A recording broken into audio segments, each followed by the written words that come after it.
Good morning everyone. कैसे हैं आप लोग? उम्मीद करते हैं अच्छे होंगे। ठीक है ना।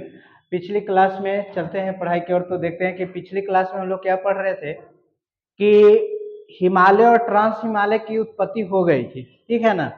और इसका उत्पत्ति होने का कारण, संरचना होने का कारण क्या था कि इंडियन प्लेट और यूरेशियन प्लेट, इंडियन प्लेट और यूरेशियन प्लेट के दोनों को आपस में टकराव होने के कारण 33 भू सनती, जो मुलायम वाला चीज था जो बताए थे आप लोगों को कल, वो 33 भू सनती को दोनों प्लेटों से दबने के कारण वलन होकर के ऊपर बिक गया।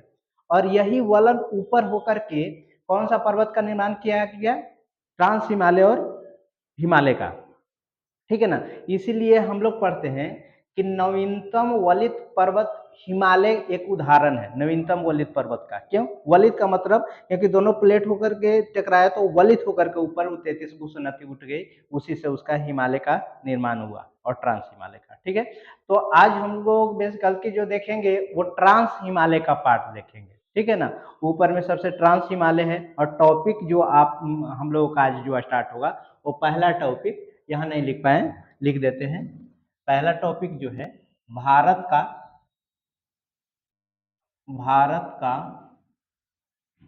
उत्तरी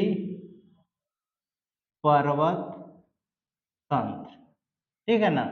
यही चीज हम लोग आज पढ़ेंगे। ठीक है ना। इसी का टॉपिक है। जैसे हम बताए थे आप लोग का कि 5 टॉपिक में इंडिया को बांट करके पढ़ेंगे, तो पहला टॉपिक तो यही था ना कि भारत का उत्तरी पर्वत तंत्र, यही था। तो ये इसमें हम लोग क्या पढ़ेंगे? ट्रांस हिमालय को पढ़ेंगे और हिमालय को पढ़ेंगे। तो आज मैंने पढ़ेंगे हम लोग ट्रांस हिमालय को। ठीक है ना।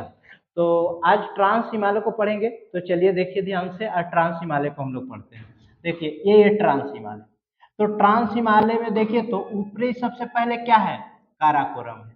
सबसे ऊपर वाला श्रेणी में कौन है? काराकोरम। फिर उसके बीच वाला श्रेणी को लद्दाख बोलते हैं और नीचे वाला को जास्कर। ठीक है ना। तो आप लोग ध्यान से याद कीजिए ट्रांस हिमालय में, ट्रांस हिमालय को याद कीजिए। सबसे ऊपर कौन होगा? काराकोरम। उसके बाद कौन होगा? लद्दाख। उसके बाद कौन होगा? जास्कर। आपको माइंड में मैप बनना चाहिए कि ट्रांस हिमालय का सबसे ऊपर का पोर्शन क्या होगा? सबसे ऊपर का पोर्शन क्या होगा आपका? काराकोरम। उसके बाद क्या होगा? लद्दाख। उसके बाद क्या होगा? जास्कर। ठीक है। इतना बातें जान गए। अब एक एक चीज को बारी बारी से हम लोग पढ़ेंगे। ठीक है ना। एक एक चीज को बारी बारी से हम लोग पढ़ेंगे। तो पहला कौन स्टार्ट करेंगे? काराकोरम। पहला कौन पढ़ना स्टार्ट करेंगे? काराकोरम। ठीक है ना। तो देखिए यहाँ जैसे मैंने लिख दिया है कि पहला क्या है? काराकोरम श्रेणी है, दूसरा लद्दाख है, और तीसरा जास्कर श्रेणी है। ठीक है ना। तीनों को लिख दिए हैं। अब हम एक एक को अच्छी तरीका से पढ़ेंगे जो एग्जामों में क्वेश्चन पूछा जाता है। ठीक है ना। तो देखिए पहला मैंने देखिए पहला लिखा है, और लिखा है काराकोरम। काराकोरम श्रेणी या के श्रेणी के काराकोरम। यहाँ भी देखिए के लिखे काराकोरम। ठीक है ना। काराकोरम श्रेणी। तो काराकोरम श्रेणी के बारे में हम लोग देखें तो इस पर अवस्थित माउंट केटू एवरेस्ट के उपरांत दुनिया की दूसरी सबसे ऊंची चोटी है। देखिए हम लोग जानते हैं कि दुनिया की सबसे ऊंची चोटी कौन है? तो वो आपका माउंट एवरेस्ट है। ठीक है ना। जो आपका नेपाल में पड़ता है, बृहद हिमालय में पड़ता है। लेकिन वहां यहाँ तुलना थोड़ा सा कर ले रहे हैं। ठीक है। बृहद हिमालय में पड़ता है। तो बृहद हिमालय में माउंट एवरेस्ट का उपरांत दूसरा सबसे बड़ा, पहला बड़ा तो माउंट एवरेस्ट हो गया, तो दूसरा सबसे बड़ा कौन है? तो काराकोरम श्रेणी पर अवस्थित है कोची? माउंट केटू। क्या है? माउंट केटू। दूसरा सबसे बड़ा दुनिया का क्या है? ऊंची चोटी है। दुनिया का दूसरा सबसे बड़ा ऊंची चोटी कौन है? माउंट केटू। ठीक है ना। कौन है? माउंट केटू। लेकिन पहला कौन है? वो तो माउंट एवरेस्ट है। वो कहाँ है? नेपाल में पड़ता है, बृहद हिमालय पर पड़ता है। ठीक है। आगे आइए। किंतु भारत के संदर्भ में यह भारत की सबसे ऊंची चोटी है। देखिए एक बात समझाते हैं, बहुत कंफ्यूजन होता है। कोई भी स्टूडेंट शुरू में अगर पढ़ना स्टार्ट करें तो बहुत कंफ्यूजन है, जिसके लिए मैंने यहाँ लिख करके लाया है कि आप लोगों को कंफ्यूजन ना हो, इस कंफ्यूजन से दूर रहें। देखिए यहाँ हम पढ़ा रहे हैं, तो बताइए हम शुरू में आपको बता दिए हैं कि ये वाला चिन्ह किसका है? ये वाला जो भाग है वो अक्साई चीन का, जो चाइना हम लोगों से 62 में छीना। और ये वाला चीज किसका है? गिलगिट बल्टिस्तान के नाम से जाना जाता है, पाकिस्तान का क्षेत्र है जो 48 में हम लोगों से छीना। ठीक है ना। तो अब ये वाला जो काराकोरम है वो लद्दाख पठार का वो हम लोगों का एरिया में अभी नहीं है, अभी हम दूसरे के एरिया में है हिस्सा है भारत का ही क्षेत्र है, लेकिन अभी उस पर मेरा अधिकार, हम लोग का अधिकार नहीं है। ठीक है। तो किंतु भारत के संदर्भ में या भारत की माउंट केटू काराकोरम श्रेणी पर है, जो भारत में नहीं, में का मतलब क्या होता है कि जिसमें मेरा अधिकार है, अभी तो अधिकार नहीं है। तो भारत की सबसे ऊंची चोटी अगर देखा जाए तो कौन है, माउंट केटू है, माउंट केटू है।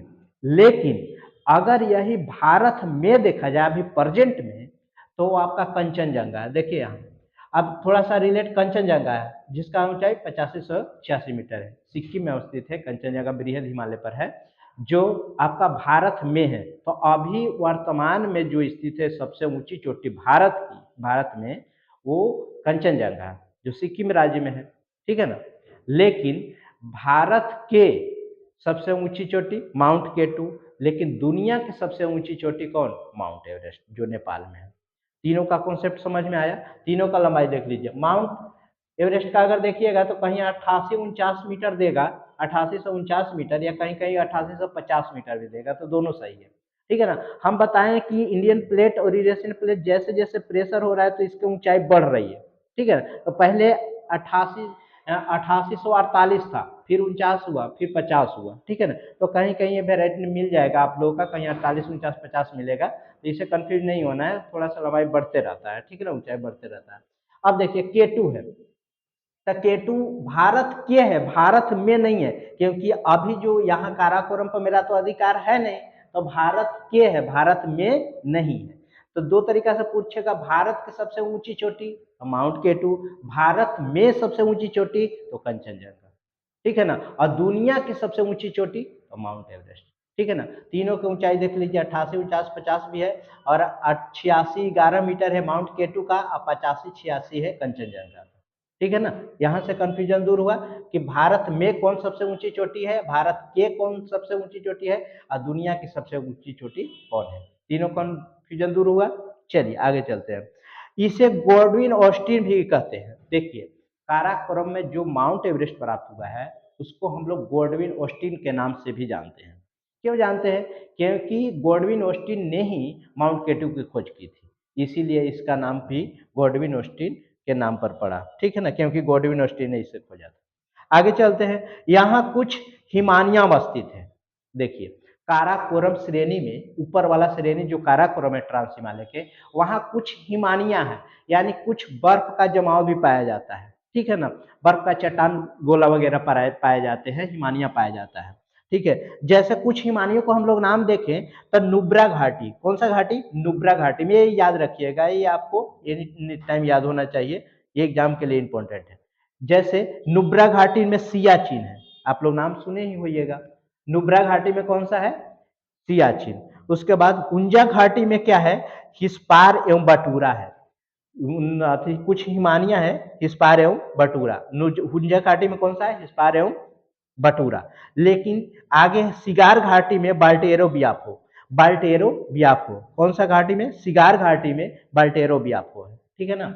आगे चलते हैं, अगर काराकोरम में देखते हैं तो सियाचिन भारत के सहित दुनिया की सबसे बड़ी हिमानी है। देखिए सियाचिन भारत के सहित दुनिया की सबसे बड़ी हिमानी है। ठीक है ना। अगर ध्रुवीय उपध्रुवीय को छोड़ दिया जाए, देखिए ध्रुवीय उपध्रुवीय को क्यों छोड़ दिया जाए, क्योंकि ध्रुवीय उपध्रुव में तो ऑलरेडी बहुत सारा बर्फ जमा है, क्योंकि वहां प्रकाश जाता ही नहीं है, तो बर्फ तो जमेगा ही। लेकिन अगर उसको छोड़ दिया जाए तो दुनिया का सबसे बड़ी हिमानी सियाचिन को माना जाता है। ठीक है ना। यह भारत और पीओके के मध्य अवस्थित दुनिया की ऊंचाई पर स्थित बैटलफील्ड है। देखिए यह सियाचिन जो है भारत और पाकिस्तान, पीओके, भारत और पीओके के मध्य सबसे ऊंचाई पर स्थित बैटलफील्ड है। कौन है, सियाचिन। ठीक है ना। आगे चलते हैं। इन घाटी क्षेत्रों में निवास करने वाले हुंजा एवं नुब्रा घाटी, इन घाटी काराकोरम घाटी में हुंजा एवं नुब्रा घाटी है, उस घाटी क्षेत्र में निवास करने वाले जनजातियां, निवास करने वाले जनजातियां, कौन जनजातियां निवास करती है काराकोरम घाटी में, हुंजा, हुंजा एवं नुब्रा, हुंजा एवं नुब्रा जनजातियां निवास करती है, दीर्घजीवी होते हैं। इनका जीवन जो होता है ना बहुत ज़्यादा साल का होते हैं, जिसका सामान्य आयु 100 वर्ष से अधिक पाई जाती है। ये कम से कम सामान्य आयु मान लीजिए कि 100 से ज़्यादा ही जीते हैं, 105, 10 ऐसे करके जीते हैं, ठीक है ना? तो इनकी आयु बहुत ज़्यादा होता है, ठीक है? तो मैंने अभी क्या काराकोरम को देखा, ठीक है ना? काराकोरम को फिर से एक बार रिकॉल करते हैं, ट्रांस हिमालय का काराकोरम श्रेणी में क्या-क्या विशेषता है, यहाँ से प्रश्न आएँगे, ठीक है ना? चाहे जो भी एग्ज़ाम हो, आपको अगर काराकोरम से कोई प्रश्न आता है, तो इन्हीं सारे फैक्ट से आने वाले हैं, ठीक है ना? तो इसको अच्छे से देखें, फिर एक बार रिकॉल करते हैं, चलिए आइए। इस पर अवस्थित माउंट केटू एवरेस्ट के उपरांत दुनिया की सबसे ऊंची चोटी है। पहला तो माउंट एवरेस्ट हो गया, लेकिन माउंट एवरेस्ट के उपरांत दूसरा कौन हो गया? तो माउंट केटू हो गया। ये पहला पॉइंट मैंने सीख लिया। दूसरा पॉइंट देखते हैं, किंतु भारत के संदर्भ में यह भारत की सबसे ऊंची चोटी है। भारत में नहीं, भारत की सबसे ऊंची चोटी है माउंट केटू, जबकि भारत में सबसे ऊंची चोटी है कंचनजंगा, ठीक है। अब पूरी दुनिया की सबसे ऊंची चोटी है माउंट एवरेस्ट। तीनों का ऊंचाई यहाँ देखा दिया गया है। माउंट एवरेस्ट का है 8849, जिसको 50 भी आप बोल सकते हैं। माउंट केटू का है 8611 मीटर और कंचनजंगा का है 8586 मीटर, ठीक है। अगला पॉइंट आइए, इसे गोल्डविन ऑस्टिन भी कहते हैं। काराकोरम माउंट केटू को, काराकोरम में अवस्थित माउंट केटू को गोल्डविन ऑस्टिन के नाम से भी जाना जाता है। क्यों? क्योंकि इसका खोज ने इसी ने किया था, ठीक है, इसीलिए इसको गोल्डविन ऑस्टिन के नाम से भी जानते हैं। अगला पॉइंट, यहाँ कुछ हिमानियां अवस्थित है। यहाँ कुछ हिमानियां अवस्थित है, कहाँ? काराकोरम में, ठीक है ना। काराकोरम में कुछ हिमानियां अवस्थित है। जैसे एग्जांपल में हम लोग देखें तो नुब्रा घाटी में सियाचिन है। जैसे नुब्रा घाटी में क्या है? सियाचिन है।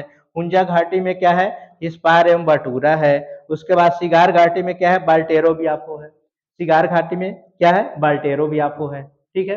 अगला अगर फैक्ट देखें तो सियाचिन भारत सहित दुनिया की सबसे बड़ी हिमानी है। भारत की नहीं बल्कि पूरी दुनिया की सबसे बड़ी हिमानी सियाचिन है।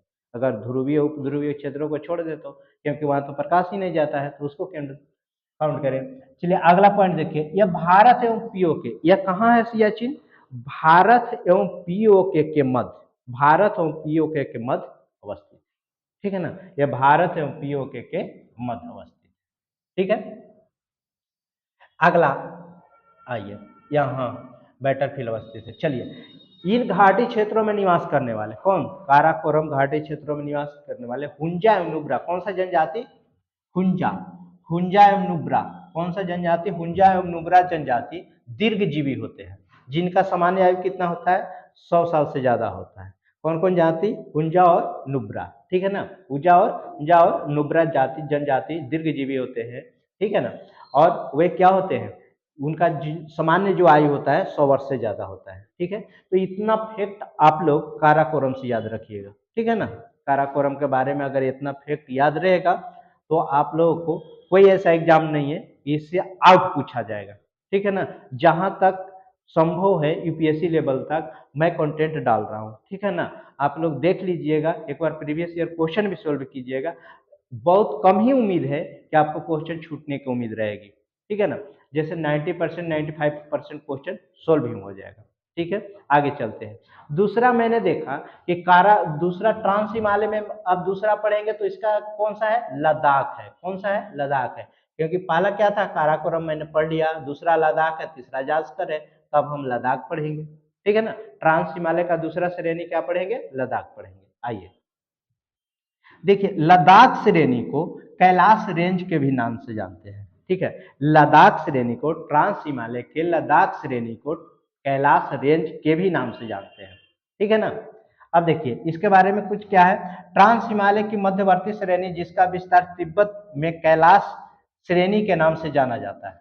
देखिए ये ट्रांस हिमालय के मध्यवर्ती श्रेणी है, क्योंकि ऊपर में तो काराकोरम है, नीचे में जास्कर है, तो बीच में क्या हुआ? लद्दाख हुआ। और तिब्बत पठार में इसको जाइएगा तो इसको लद्दाख पठार को ही तिब्बत पठार में बोला जाता है, कैलाश रेंज श्रेणी के नाम से, कैलाश श्रेणी के नाम से जाना जाता है, ठीक है। अब लद्दाख की सर्वोच्च चोटी राखापोसी है। ये याद रखिएगा आप लोग कि लद्दाख की सबसे ऊंची चोटी कौन है? राखापोसी, ठीक है ना। लद्दाख की सबसे ऊंची चोटी राखापोसी, ये याद रखिएगा आप लोग, ठीक है ना। राखापोसी याद रखिएगा। तथा इस पर अवस्थित एकमात्र दर्रा खारदुंगला है, ये लद्दाख पठार पर, ठीक है ना। एकमात्र अवस्थित दारा कौन है? खारदुंगला। दारा जानते हैं क्या होता है? पहाड़ों के बीच ऐसे पर्वत श्रेणी है, इसके बीच से जाने वाली रास्ता गैप जो होता है उसी को दारा बोलते हैं, ठीक है ना। तो लद्दाख पठार पर एक दारा है, आपको फिगर में देखे तो यहाँ कुछ दारा है, ठीक है ना। ये लद्दाख वाला पर्सन में दर्रा है। दर्रा का मतलब इधर से हम जा सकते हैं, ये तो ऊंचा पर्वत श्रेणी है तो इससे तो हम नहीं जा सकते हैं, लेकिन ये दारा से जा सकते हैं, ठीक है ना। तो वही दारा है, और वो दारा का नाम क्या है? खारदुंगला। क्या नाम है? खारदुंगला, जिसे लद्दाख ले लद्दाख लद्दाख का इंपॉर्टेंट नगर महत्वपूर्ण नगर लेह है, ठीक है ना। लेह है, लेह को सियाचिन से जोड़ने वाला राजमार्ग गुजरता है। जैसे देखिए यहाँ फिगर पाइए, हम अभी पढ़ाए कि काराकोरम में सियाचिन है, सियाचिन है, ठीक है ना। अब बताइए यहाँ लेह है, यहाँ लेह की स्थिति, तो हमको लेह से जाना है सियाचिन, और यहाँ ये जो लद्दाख दर्रा, लद्दाख श्रेणी है, इस पर एक दर्रा है खारदुंगला, ठीक है ना। तो लेह से अगर हम सियाचिन जाना चाहते हैं, जो सैनिक लोग रहते हैं, तो वहां अगर हम लेह से जाना चाहते हैं सियाचिन, तो कौन से दर्रा से जाएंगे? यहाँ लद्दाख में खारदुंगला दर्रा, तो इसी को पार करके जाएंगे, ठीक है ना। तो यहाँ देखिए खारदुंगला दारा है, तो यहाँ लेह से जाएंगे सियाचिन तो खारदुंगला दारा पार करके जाएंगे, ठीक है ना। तो यहाँ एक दारा है खारदुंगला, जो लेह को सियाचिन के राजमार्ग को जोड़ता है, गुजरता है। इस श्रेणी के पूर्वी भाग में, कौन सा श्रेणी? लद्दाख श्रेणी। लद्दाख श्रेणी के पूर्वी भाग में अवस्थित प्योंगयांग झील, प्योंग प्योंगयांग सो झील भारत एवं चाइना के मध्य विवादित है। देखिए प्योंग सो झील कहाँ है? लद्दाख श्रेणी के पूरब साइड में, जैसे यहाँ ये चाइना का क्षेत्र है और ये भारत का है, तो यहाँ बीच में आपका प्योंगयांग सो झील है, ठीक ना। प्योंगयांग सो झील है, ठीक है, जो भारत और चाइना के बीच विवादित है। और यह कैसा झील है? यह एक लवणीय झील है। यह एक कैसा झील है? तो यह एक लवणीय झील है, ठीक है ना। अब आइए, हमने दो गो तो पढ़ लिया, ऊपर वाला पढ़ लिया काराकोरम, दूसरा पढ़ लिया लद्दाख, तीसरा पढ़ेंगे हम लोग जास्कर, ठीक है ना। तो आइए जास्कर के बारे में, यह है जास्कर। तो जास्कर देख रहे हैं यहाँ पर, नीचे वाला जास्कर है, ये वाला श्रेणी को हम लोग जास्कर बोलते हैं। आज मैंने तीन ही श्रेणी देखा, काराकोरम, लद्दाख, जास्कर। तो हमने काराकोरम लद्दाख के बारे में तो देख लिया, अब जास्कर के बारे में आते हैं। लद्दाख को एक बार रिवीजन कर दें। हाँ आइए, ठीक है। कैलाश, लद्दाख को क्या नाम से जानते हैं? कैलाश रेंज के भी नाम से जानते हैं, ठीक है ना। ट्रांस हिमालय की मध्यवर्ती श्रेणी, जिसका विस्तार तिब्बत पर कैलाश श्रेणी के नाम से जानते हैं। कैलाश श्रेणी जो है मध्यवर्ती श्रेणी है, क्योंकि ऊपर में काराकोरम, नीचे में जास्कर, ठीक है ना। और इसको तिब्बत पठार में कैलाश श्रेणी के नाम से जानते हैं। इसकी सबसे ऊंची चोटी राखापोसी है, ठीक है ना। और इस श्रेणी पर एकमात्र दारा अवस्थित है खारदुंगला, जो लेह से अगर सियाचिन जाना है तो आप लेह में पार कीजिएगा, लद्दाख पठार को पार कर दिया खारदुंगला दारा से, तब जाइएगा सियाचिन, ठीक है ना। अब इस श्रेणी के पूर्वी भाग में प्योंगयांग सो झील है, जो चाइना और भारत के बीच विवादित है। यह एक लवणीय झील, ठीक है। इतना कॉन्सेप्ट याद रखिएगा। आगे चलते हैं जास्कर। जास्कर में तो यह ट्रांस हिमालय के दक्षिणतम श्रेणी है, ठीक है ना। यह ट्रांस हिमालय का दक्षिणतम, दक्षिणतम का मतलब नीचे वाला, ऊपर वाला उत्तर है तो नीचे वाला दक्षिण होगा, दक्षिणतम श्रेणी है ट्रांस हिमालय का, सही बात है। जो कि हिमालय की उच्च वलन के कारण बृहद हिमालय से संयुक्त हो गया है। देखिए कुछ संरचना जो है ऐसे है, जैसे ये ट्रांस हिमालय है और ये बृहद हिमालय है, तो बृहद हिमालय का इतना इंडियन प्लेट और यूरेशियन प्लेट का दबाव हुआ कि ये बृहद हिमालय का वलन हुआ, ठीक है ना। जब बृहद हिमालय का आप एक्चुअल में देखिएगा तो बृहद हिमालय हम लोगों का तरफ से, इंडिया की तरफ से, यानी दक्षिणी पोर्शन बहुत ऊंचा है, खड़ा है, लेकिन उत्तरी पोर्शन ऐसा नहीं है। उत्तरी पोर्शन ऐसे ढलान है, ठीक है ना, इधर की ओर ढलान है। तो ढलान होकर के अधिक वलन के कारण ये ग्रेटर हिमालय जाकर के उस जास्कर से लगा हुआ है, तो ग्रेटर हिमालय, बृहद हिमालय और जास्कर दोनों संयुक्त हो गया है। तो यही यहाँ पर लिखता है कि ट्रांस हिमालय के दक्षिणतम श्रेणी जो हिमालय के उच्च वलन के कारण बृहद हिमालय से संयुक्त हो गया है। बृहद हिमालय से क्या हो गया? संयुक्त हो गया, क्योंकि इधर से प्रेशर ज्यादा पड़ रहा है और इधर ऐसे ढलान टाइप का है उस साइड, ठीक है ना। उत्तर साइड में हिमालय कैसा है? ऐसे ढलान टाइप है, लेकिन दक्षिण में देखिएगा तो खड़ा है, शिवालिक है, मध्य हिमालय और ग्रेटर हिमालय तो खड़ा टाइप पे है, ठीक है ना, संयुक्त हो चुका है। और दूसरा है इसकी सर्वोच्च चोटी द्रास एवं कारगिल है। जास्कर की सबसे ऊंची चोटी कौन है? द्रास एवं कारगिल। जास्कर की सबसे ऊंची चोटी क्या है? द्रास एवं कारगिल, ठीक है। द्रास भारत का सबसे ठंडा स्थल है। द्रास जो है भारत का सबसे ठंडा स्थल है, ठीक है। जास्कर की सबसे ऊंची चोटी कौन है? द्रास और कारगिल, और द्रास भारत की सबसे ऊंची चोटी है, ठीक है। तो मैंने जास्कर जास्कर को देख लिया। जास्कर के बारे में ये देखिए, ट्रांस हिमालय के दक्षिणतम बिंदु, दक्षिणतम श्रेणी है। ट्रांस हिमालय का जास्कर दक्षिणतम श्रेणी है जो बृहद हिमालय के साथ संयुक्त है। बृहद हिमालय के साथ क्यों संयुक्त हुआ? क्योंकि इससे बलन ज्यादा हो रहा है, तो जाकर के एक दूसरे से संयुक्त हो गया। और इसकी सबसे ऊंची चोटी में देखें तो द्रास और कारगिल है, ठीक है ना। और द्रास भारत का सबसे ठंडा स्थल है, ठीक है। तो आज हम लोग देखें ट्रांस हिमालय को। ट्रांस हिमालय के तीनों श्रेणी के बारे में हम लोग पढ़ लिए, और जितना भी फैक्ट दिया गया है आपको बहुत एनफ है, ठीक है ना। तो आज हमने ट्रांस हिमालय को देख लिया। जो ट्रांस हिमालय में हम लोग पढ़ा काराकोरम, लद्दाख और जास्कर, और तीनों श्रेणी पर क्या क्या है, कहाँ कोई दायरा है, कहाँ मान लीजिए ऊंची चोटी है किसका, जैसे काराकोरम का माउंट केटू है, लद्दाख का देखे तो राखापोसी है, जास्कर के देखे तो द्रास और कारगिल है। तो इस तरीका से जो जो चीज़ हम लोग पढ़ें वो लोग कॉन्सेप्ट में रखिएगा, ठीक है। और आगे पीछे से भी वीडियो देखते जाइएगा ताकि रिवीजन में रहे, ठीक है। तो आज हम लोग जो पढ़ा ये वाला पोर्शन तीनों मिलाकर के काराकोरम, लद्दाख, जास्कर, और तीनों मिलाकर के ये क्षेत्र को हम लोग पढ़ते हैं लद्दाख, लद्दाख, लद्दाख पठार, किस नाम से जानते हैं? तीनों मिलाकर के लद्दाख पठार, ठीक है ना। तीनों को मिला दे तो लद्दाख पठार के बारे में जानते हैं हम लोग, ठीक है ना। लद्दाख पठार कहते हैं तीनों को मिलाकर के, ठीक है ना। यानी काराकोरम, जास्कर और सॉरी काराकोरम और लद्दाख, काराकोरम, लद्दाख और जास्कर तीनों को मिलाकर के कहाँ अवस्थित है? लद्दाख पठार में अवस्थित है, ठीक है। तो लद्दाख पठार का हम लोग चौहद्दी टाइप पे और कौन कौन और दरारें गुजरती है वहाँ से लेकर के हम देख लेंगे हम लोग, ठीक है ना। उसके बाद हम लोग फिर ग्रेटर हिमालय में चलेंगे, ठीक है।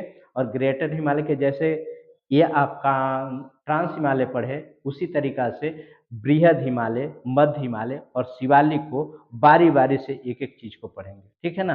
ग्रेटर हिमालय थोड़ा सा लंबा है, इसमें ज़्यादा चीज़ वहाँ अवस्थित है, तो इसलिए उसमें टाइम ज़्यादा लगेगा और उसको वहाँ से क्वेश्चन ज़्यादा एराइज होता है। इसीलिए हम लोग एक बार तो श्रेणी के रूप में हम बांट करके पढ़ ही लेंगे, फिर उसके बाद नदी घाटी के आधार पर बांट करके पढ़ेंगे ताकि क्वेश्चन दोनों तरीका से उठाया जाता है, ठीक है ना। तो इस तरीका से आप चिंता नहीं करें, ये सब देना मेरा काम है। हम इस सब तरीके से जिस जिस तरीका से अगर क्वेश्चन एराइज करता है कंपटीशन में उस तरीका से हम खुद आपको बताएंगे, ठीक है।